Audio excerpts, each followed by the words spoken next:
Et je vous remercie, Monsieur le Président. Bon.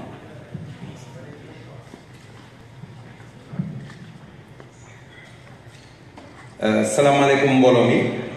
ñoo ngi leen di nuyu yéen ñëpp ci seen tur ak seen sant di leen dalalaat ci suñu deuxième édition bi nga xamante ni moo di salon de l'investissement bi ñu fi organisé chaque année te ñu tàmbali woon ko nëgëni daaw di jégalu nag ci guddee bi nga xamante ni guddee nañ ko ndax waxtu wi daaw fekk nañu commencé mais ku ne xam na ni dëkk bi tey dafa bare ay xat-xat ak ay événement yu bari yu nga xamante ni moom moo fi xew. waaye comme ni ñu ko defee woon daaw rek balaa ñu jox président mu ubbi ñu commencé ko ñaan kenn ku nekk tamit ñaan ci xolam yàlla def ñu tàmbale ko bismillah rahmaani rahim yeggale ko alhamdulilah rabbil alamin waaye actuellement ñoo ngi fi am imam Mouhamadou Sakho bu Staten Island te moom la fi yàlla teg kon ñu ñëw jox ko kàddu gi mu ñëw ñaan ci jataay bi ñu ñaan ci turu yàlla bi nga xam ni benn la kenn ku nekk tamit ci diine boo mën a nekk ñu ñaan ci loolu bu ko defee ñu doon a jox président mu mën a commencé kon imam mën nga yegg si incha allah.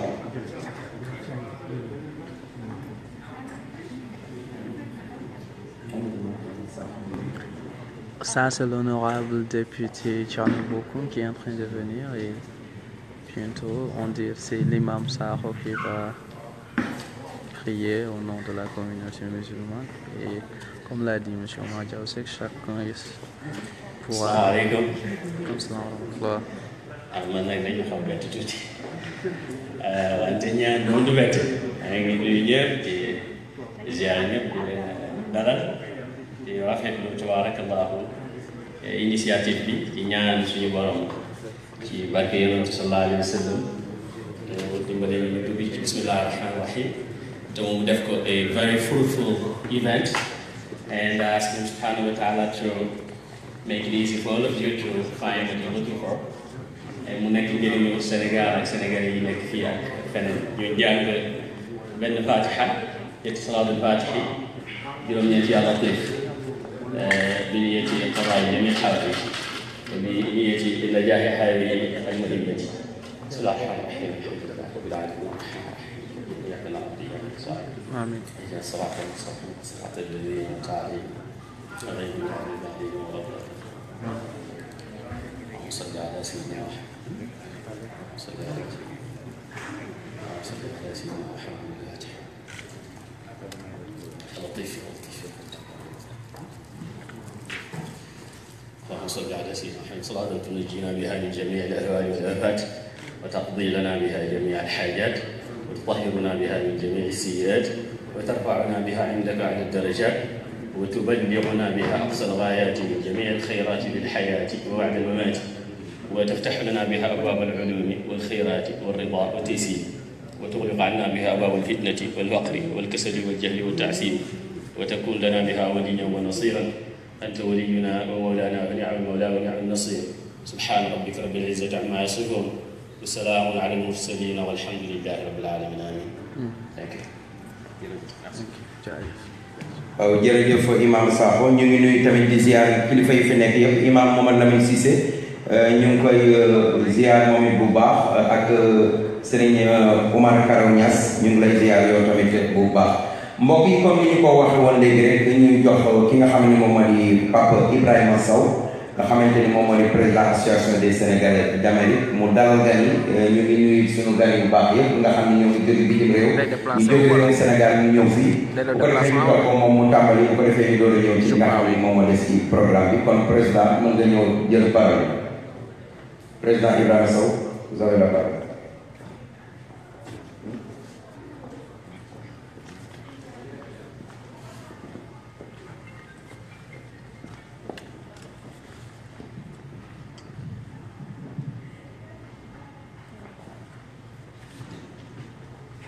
asalaamaaleykum wa rahmatulah taala wa barakaatu. mbokk yi fi nekk defe naa ñu wax ko ci wolof moom mooy gën a jàppandi ndax ñu ci gën a bëri ci ñun defe naa moom moo nekk di ñu gën a confortable pour def ko donc su ngeen ma ko mayee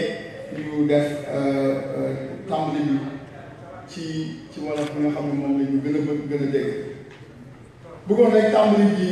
nuyu ñi fi nekk tey ñëpp di leen sant di leen gërëm ci seen teewaay jiital ci loolu suñu gan yi nga xam ne ñu ngi jógee ba Sénégal ñu fekk suñu tey ci waxtaan bu am solo bii nga xam ne dinaa ci dellu subaat léegi ci li nga xam ne moom mooy sababu waxtaan bi di ci jiital waa CGF groupe mu nekk groupe bu am solo boo xam ne ñu ngi yëngatu ci mbirum bourse nekk Sénégal jóge foofu ñëw fii pour ànd ak ñun ci waxtaan bi tey ànd ak ñun également ci liggéey bi nga xam ne moom la ñu dëgmal fii ci association des Sénégalais d'Amérique teg ci waa Impact 6 Securities ñoom itam di def daanaka lu mel noonu di def liggéey ci mbirum bourse ci Sénégal ñoom itam jóge ba Sénégal ñëw ànd ak ñun ci liggéey bi nga xam ne ñu ngi koy def fii New York di ko def ci diaspora di sant bu baax di gërëm Cheikh Wali Seck bi nga xam ne moom moo fi ñëw représenté Prodac bi activité di organisation boobu mbaa entité boobu nga xam ne moom mooy liggéey ci mbirum mbéy suy tuuram jotee mu war a wax su ñëwee ba wax di ngeen xam ni lu am solo lu am importance la yor noonu la ñuy sante bu baax di gërëm suñu xarit suñu partenaire la BHS ci directeur général monsieur Bokar Sy ànd ak Abdoul Aziz Sy ñu ngi leen di nuyu bu baax di leen gërëm di leen dalal ñoom itam Sénégal tey la monsieur Bokar yegg si fii jóge Sénégal pour ñëw participer exclusivement ci activité bii te daaw également mu ngi fi woon ñu am ak ñoom ay programme yu mag a mag yoo xam ni danañ ko wane tey ci suñu waxtaan bi bu neexee yàlla suñ ci eggee di sant également di gërëm Mr. Charles Cooper. Mr. Cooper is one of our brothers and he is running for city council here in New York. He's one of the first African person trying to grab an office in the political hierarchy, and we're all supporting him. Looloo tax ñu invité ko fii moom itam danañ ko may di wax ci di gërëm ci ki nga xam ne moom la ñu waroon tàmbalee di ko dalal parce que moom mooy suñu autorité bi gën a élevé maanaam ñëw représenté assemblée nationale muy honorable député Thierno Bocoum ñëw na fi léegi ñëw fi moom itam ànd ak ñun ci waxtaan bu am solo bi nga xam ne moom lañu bëgg a amal monsieur Bocoum ñu ngi lay nuyu di la gërëm ci sa teewaay di la wax dalal jàmm ci New York ak ci suñu place bi di nuyu di gërëm suñu imam yi nga xam ne ñu ngi fi di nuyu bu baax di dalal ñoom professeur Souleymane Bachir Diagne ak professeur Mouhamadou Mbodj di ay professeurs yu ñu ràññee délégation bi nga xam ne moom mooy ñëw représenté Mika Pape Seck Dramé di suñu ancien président jiite ko moom ak Serigne Abdou Gueye ak Ahmed Sarr ñoom ñi nga xam ne ñoom ñooy représenté groupe Lexus ñoom itam ñu ngi fi di nuyu bu baax di gërëm ñi nga xam ne ñoom ñoo jógee Brooklyn bandiraɓe on calminama on bismama emin belti e garal mon Samba Kanel jomɓe onon fof min beltima leen sant bu baax ci seen taxawaay ak seen teewaay di sant di gërëm ñi nga xam ne ñoom ñoo jógee New Jersey ñëw fekkee si groupe bi beneen particulièrement nag waa bureau ASA xam naa loolu fii ak ñuy tëj danañ ci ñëwaat liggéey bii ak lii ngeen gis ñu def yëpp ñoom ñoo ànd ci déggoo ci joxante loxo def ko ba mu egg fii ku ma ci tuddul sa tur rek maa ngi ciy jégalu bu baax su doon sama sago ku nekk ci yéen dinaa jaar ci turam sant ko gërëm ko parce que xam naa dëkk bi ni mu xatee xam naa la nit ñi mën a dem defi ku bàyyi sa soxla ñëw fii xam nañ ni importance bu mag nga ko jox ñoom Mame Fatou Seck ñoom Adama Gueye suñu jigéen yu baax ñi nga xam ne ñu ngi ci salle bi ñoom itam ñu ngi leen di nuyu bu baax di leen gërëm comme ni ngeen ko xamee lii xew-xew la boo xam ne dañ ko defoon daaw mënoon nañoo yem rek que dañ ko defoon daaw mu jig ñu koy defaat ren waaye li tax ñu koy defaat weesu na ñu defoon ko daaw rek mu jig ñu koy defaat ren lu tax ñi koy defaat ren mooy dañoo gëm ni lii moom moo war a nekk suñu taxawaay dañoo gëm ni lii dañoo fekk kenn di ko def mais ñun dañ cee war a dugg bu baax jiite ko yëkkati ko ba diaspora bi yëpp fekk ñu si lu weesu sax diaspora bi ba suñu gouvernement yi sax ñëw fekk ñu si loolu mooy lan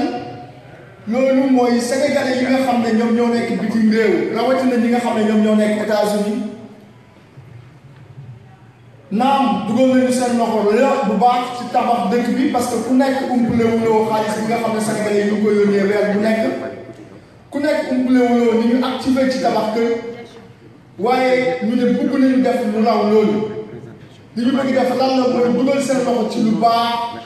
ci créer ay entreprise ci yokk koom-koomu réew mi ànd ci ak état du Sénégal ànd ci particulièrement suñu yoon bi ak les sociétés privées yi nga xam ne ñoom la ñuy woowee les régies financières ànd ci particulièrement ak BHS bi nga xam ne mooy suñu partenaire privilégié li ñu bëgg a def mooy toog waxtaane li nga xam ne moom moo nekk opportunité d'investissement Sénégal soo nekkee immigré li muy tekki mooy dëkkoo ci biir réew mi li muy tekki kon mooy am na ay chance yu bari que ay opportunité am foofu fekk yow doo ko xam parce que mënuloo nekk nga mettre en compétition kenn koo xam ne mu ngi ci biir réew mi ak kenn koo xam ne mu ngi ci biir réew ñu ne woon nag waa gouvernement bi su fekkee ñuy wax dëgg la ci ñoom que jàpp nañ ni immigré yi seen taxawaay am na solo ci réew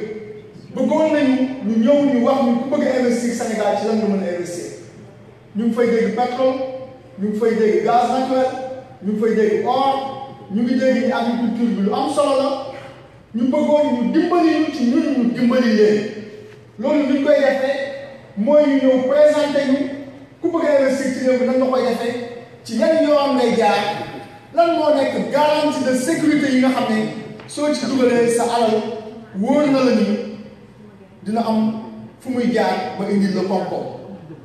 ñu bëggoon également particulièrement waxtaan ak ñoom ci mbirum épargne retraite u sénégalais yi nga xam ne ñu ngi fii ñu ci bëri ci ñun ñu ngi fii parce que amuñu kayit amuñu fenn foo xam ni fa la ñuy cotiser retraite ci jamonoom tabaxoon kër rek di ko loué yomboon na nit mënoon na su la yàlla mayee nga am benn kër boo dëkk beneen bi nga koy loué mu lay dimbali soo demee ba sa mënatuloo liggéey loolu yombeetul noonu immigration bi metti na gis nañu at yi passé Sénégal yi ñu wàññee loyer bi ñu ne woon kon boog bëgg nañu ñu ànd ak gouvernement bi ànd ak régie financier yi ànd ak particulièrement la BHS pour que ñi nga xam ne ñu ngi suñu biir ñu ngi liggéey te cotiser wuñu fenn ñu mën a créer benn cadre benn institution waa benn cadre légal ou juridique boo xam ni dinañ ko mën a tàmbali ñu ciy cotiser suñ ko defee ñu yaatal ko biir États-Unis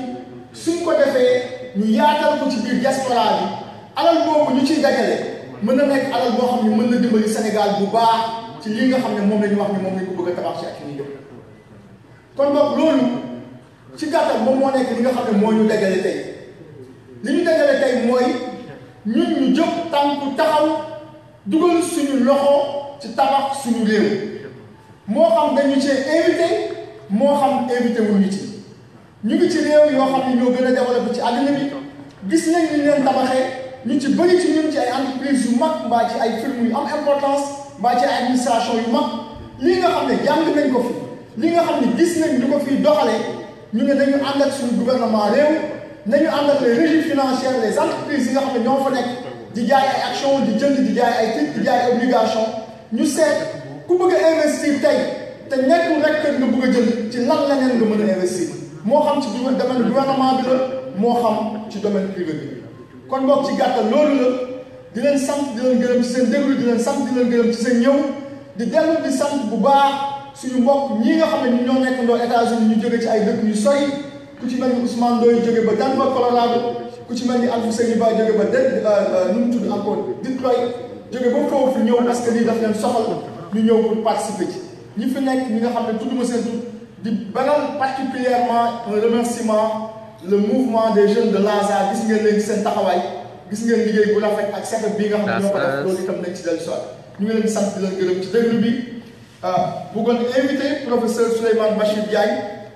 mu ñëw moom itam parce que ku wax communauté sénégalaise bi nekk New York mënoo bañ a wax professeur Souleymane Bachir Diagne pour li muy représenté moo tax lu ñu xewle dañuy bëgg a wane ko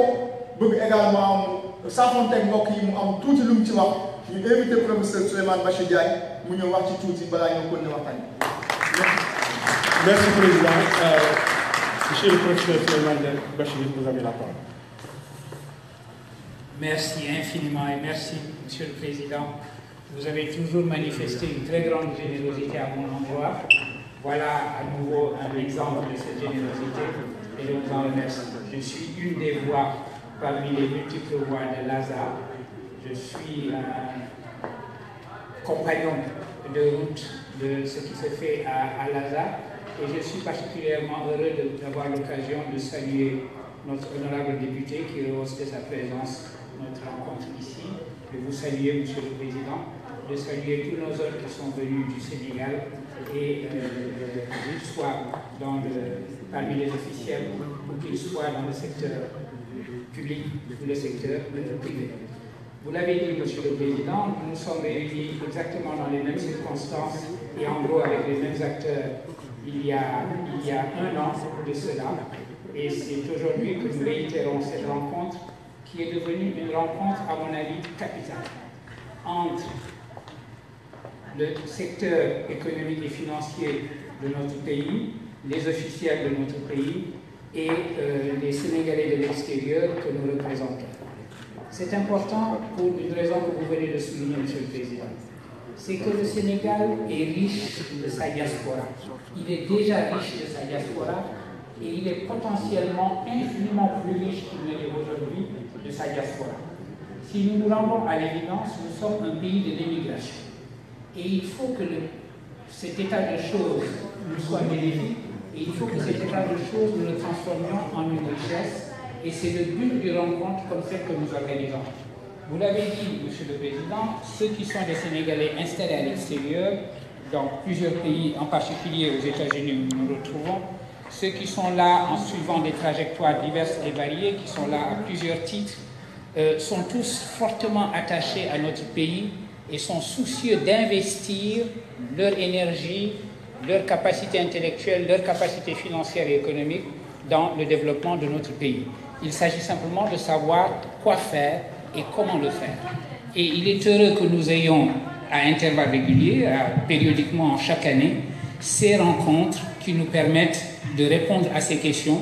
avec nos hôtes qui sont venus nous éclairer sur les possibilités d'investissement qui existent dans notre pays lorsque nous voulons participer de là où nous sommes au développement de notre nation. Et ça, c'est une première raison, c'est évidemment celle qui nous réunit. Il y a également une autre raison très importante, c'est qu'il faut toujours profiter de moments comme cela. Profiter du fait que c'est un moment de fraternité, où une communauté expatriée se retrouve autour d'un repas, se retrouve pour bavarder amicalement, se retrouve également avec des hôtes venus de notre cher pays, qu'il s'agisse de notre représentation nationale, des représentants du secteur public ou du secteur privé. C'est ce moment de fraternité que nous goûtons et je vous remercie infiniment, Monsieur le Président, d'avoir systématiquement œuvré pour que cette rencontre soit possible et que cette rencontre soit également fructueuse. Merci encore de m'avoir donné la parole.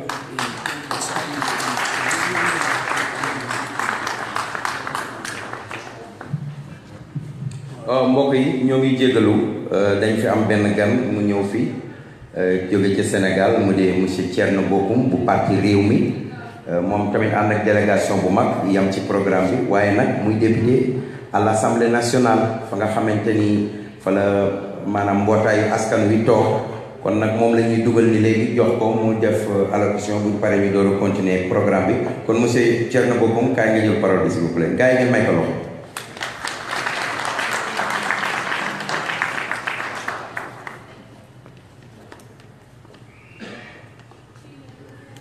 Merci beaucoup. maa ngi nuyu autorité yi fi nekk yëpp responsable yi kilifa diine yi Sénégalais yi fi teew yëpp am lool mbégte yi fekkee initiative bu mag bii waa ASA def jëmale ko ci suñu réew maanaam tey ñu ngi Amérique waaye ñu ngi xalaat yi fii luy yokk koom-koom suñu réew luy dëgëral suñu réew luy renforcer suñu réew dama jàpp ne li am solo ñu nekk nag Sénégal yi des ci yàgg nañu am taxawaay si réew mi ñu ngi participer bu baax a baax comme réew mun naa wax sax ay régulateurs sociaux parce que ñun dañu def ay bu Sénégal dem si ay localités yoo xamante ne su dul woon Sénégalais yi nekk à l'extérieur peut-être ay soulèvement mën na fa am wala ay côté mën na fa am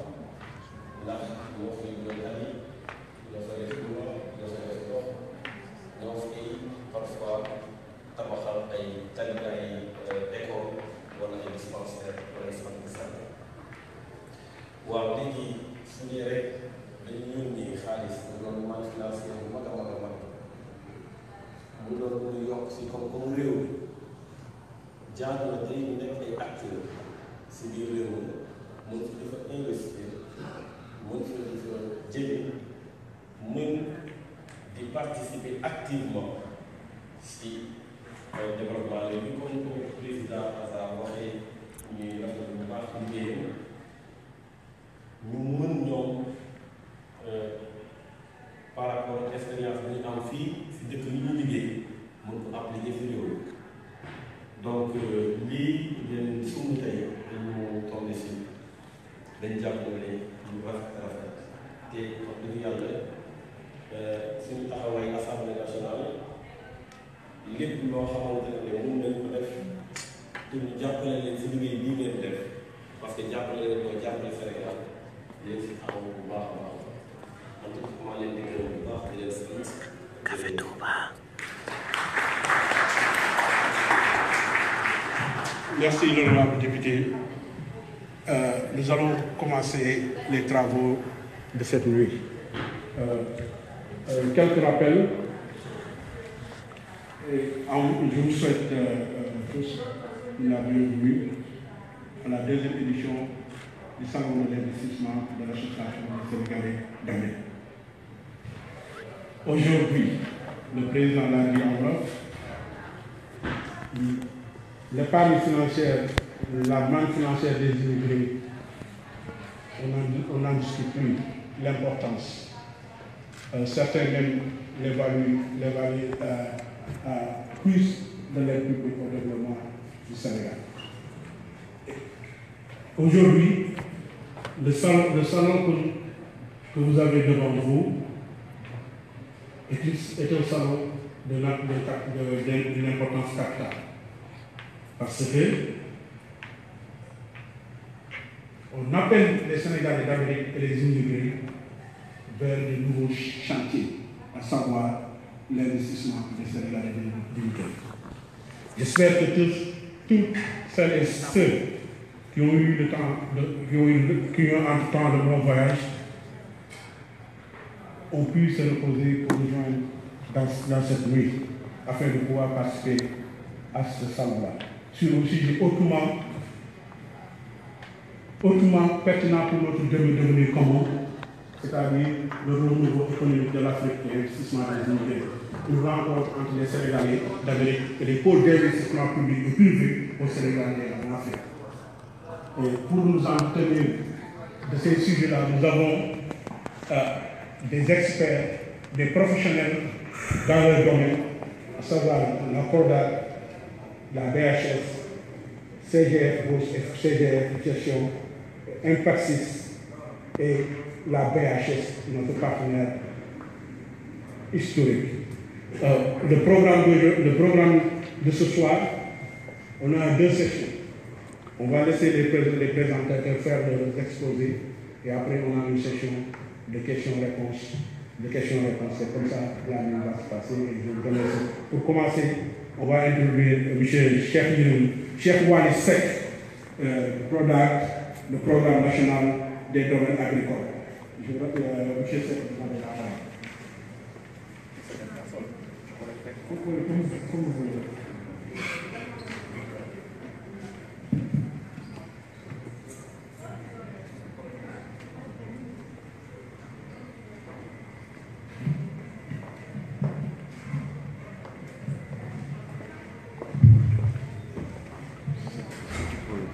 projeté Oui, oui. C'est quel film? Bandachi. Bill.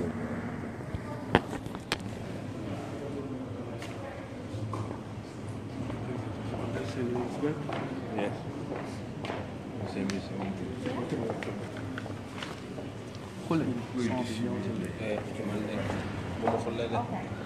Yeah, don't play Home Alone kat dem.